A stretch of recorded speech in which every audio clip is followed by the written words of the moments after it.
USA Bowling presents the Bronze Level Student Certification Program with Coach Fred Borden and the voice of men's and women's professional bowling, Denny Schreiner.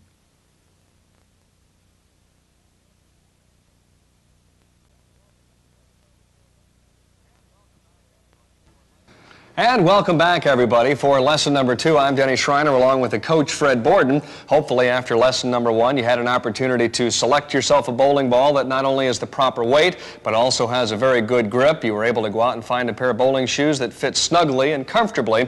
And you were also able to exercise Fred Borden's 1, 2, 3, 4 timing approach to the line, and you've gotten some practice games in. But here for lesson number 2, we're going to start at the very beginning of the alphabet with a capital A. We're going to discuss accuracy today. Now, Fred, how do you employ accuracy and how do you institute it into your bowling game? Well, I think number 1, Denny, is in the shoulders. What we'd like for you to picture is a 36-inch arrow pointing off the shoulders. Right in the stance, we get that 36-inch arrow lined up. As we walk to the foul line, 1, 2, 3, 4, keep that arrow lined up. As you could see, there wasn't much movement in that arrow. When we walk to that foul line, we want that arrow to stay lined up right from the stance. I think another good picture is feel as though you put a cup of coffee or a Coca-Cola on your right shoulder. Oh, I better not try that. No, we don't want anybody to do that. But we put that cup of coffee or that Coke on the shoulder. We have that 36-inch arrow lined up, and we walk 1, 2, 3, 4 to the foul line, and we stay lined up. And boy, that'll really improve your accuracy just by staying lined up. You know, so many times, Fred, when I watch bowlers in league play, and even the professionals sometimes, it seems as if they bob up and down once in a while, and that does lead to some problems. It sure does. If any of you were bowling and you had the double dribble, where the ball hit the approach and then bounced over the foul line out on the lane, it's because we have the rocking chair. When we let the arm come back, we let the shoulders go down. Now we dribbled the ball into the approach, then over the foul line, the double dribble. Or the dreaded loft, where you hang up and loft it out too far. We got right to the release, and we hung on, and we pulled our shoulders back, and that causes you to throw the ball up in the air or loft the ball out on the lane. Also the possibility, too, though, if you open or close those shoulders, turn them to the right or turn them to the left, that creates a lot of problems as well. Yes, we call that opening and closing the shoulders like a door. And what we do is when we walk to the foul line, we swing the arm back, the shoulders are open. Let's demonstrate it. Now, if you notice, now my shoulders are open, the ball is going to go to the right. Or we come through and we close the shoulders, and now the ball is going to go to the left. So the open and closing of the shoulders and the rocking chairs, we've got to keep those shoulders in position.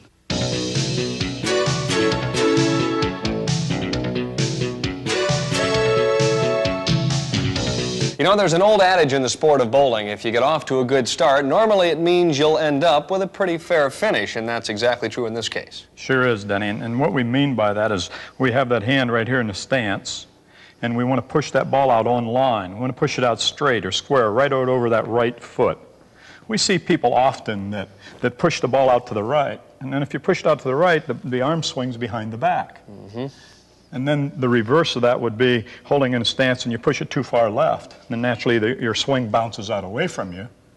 Okay? So what we want to do, we want to push that push away out square on line, right out over the top of that right foot, straight out toward the lane, and get a good straight start with that push away. Yeah, so many times you see people that don't push the ball out with the first step. Well, that's the other item that really hurts people. What we do there is we start out and we move that foot, and the ball didn't move. So the foot's out and the ball's back. Now I'm completely out of time.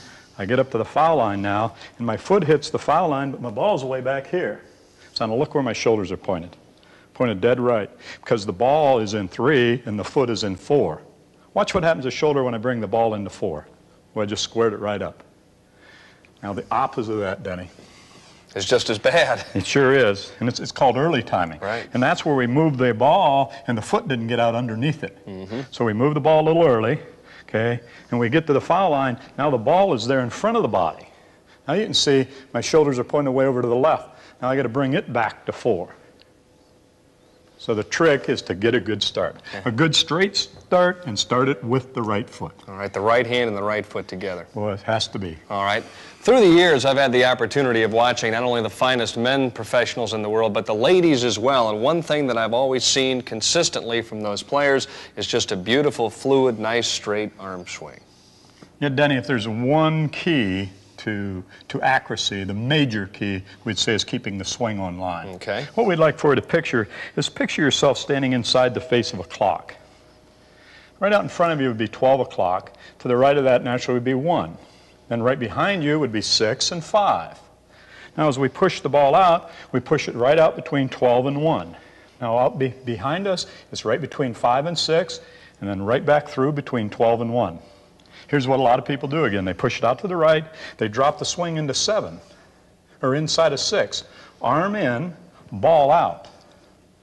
Or they push the ball left, arm out to 4 o'clock. Now we finish, we're over here at 11, so the ball goes left of the head pin. So just remember, if you wrap the ball in behind you, the ball's going to go to the right. If you bounce the swing out away from you, the ball's going to go to the left. We have to keep the swing between 12 and 1, 5 and 6, and back to 12 and 1. One of the other things that I've noticed, Fred, in watching some of the best players in the world is not only having the straight arm swing, but also one that's controlled in length. So the length of the arm swing is very important to each individual game. Well, it sure is. And we call that the side radius view, you know, where you push the ball out and you get the ball low, down around the knees, and it comes up to the shoulder height.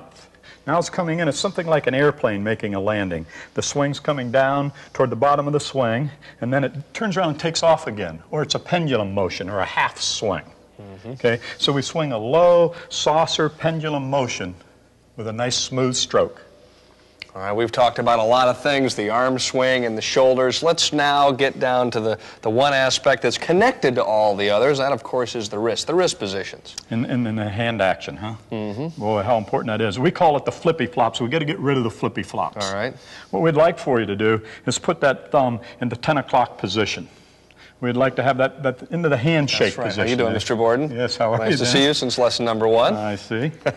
Let's keep that thumb at the 10 o'clock position, and we also refer to it as the money shot. When you swing it back, keep it in toward the wallet. Okay. Keep your thumb in toward your hip, back and through, and reach out and shake hands.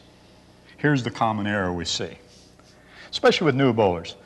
They put that thumb in the 10 o'clock position, and they got it in a position perfect. But as soon as they move it out, they open the hand. They flop it open.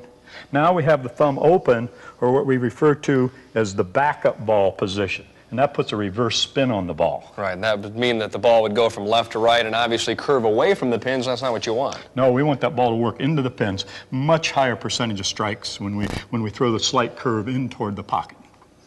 All right, and then of course we've got a curve, a backup. Now, what is in between there? A straight ball? Then we get the straight ball, exactly, Denny. And it's pretty much the name, the thumb straight up toward the ceiling. So we have the thumb straight up, we come straight back and straight through. Pretty good for accuracy, but again, we don't have any turn of the ball into the pins. So it's not good for throwing strikes. All right, just a moment now. Let's chat a little bit about what you want your hand to feel like when it's in the ball. Do you want to try and be very relaxed? Is that what you're looking for? Yes, we want looseness. You know, I think in all sports we see the great athletes are very relaxed. So we just get a hold of the ball. You don't have to squeeze a lot. You're going to be in motion. That'll help hold the ball right in your hand.